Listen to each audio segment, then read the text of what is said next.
wrong person to ask for that, to ask that question of, because you need to ask the politicians, because they fund this sort of stuff. But they've gone off on some crazy idea where they're letting 1,000 flowers blossom, and everybody's now going to have a crack at it. Everybody's going to have a crack at it. You see, what was happening for 15 years, we worked on the program Te Kotahitanga, and it was starting to show some really good results. And I mean, like three times the gain in schools as compared to a comparison group of schools. You don't get that by accident. You don't get it by chance. And the minister herself acknowledged that 6 years ago at a SPANS conference, some friends of mine who were school principals were at home last night and just reminding me of this, that 6 years ago she said, we have a program in New Zealand called Te Kotahitanga, which is actually making a big difference for Māori students. It's the only thing we've got, but it's too expensive.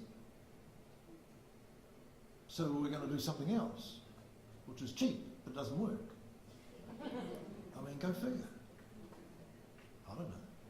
But I mean, to me, incarceration of Māori is expensive. It costs over $90,000 to keep one Māori male in prison, $127,000 to keep one Māori female in prison.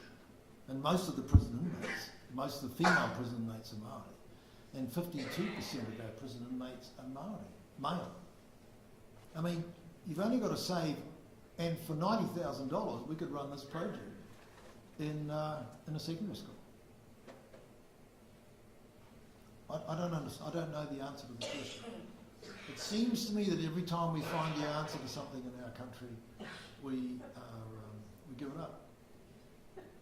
I'm now working in Northern Australia. And in Northern Australia, we've just been there for 3 years, and we've found that children, Aboriginal children, who have one of the least dramatic records in education, as you know, after 3 years, in both maths and in reading, are making 18 months gain in 9 months through programs, through this sort of program. So there's Northern Territory people are working on it, because they saw that the programs they had, such as sending the army in, and it didn't work, and all that stuff about child abuse. Remember the Northern Territories? Seemingly that was John Pilcher's told us that was actually a land grab by mining companies. It was a government-assisted land grab. I mean, you got some nasty political things going on around this stuff as well. Good question. Wrong person though.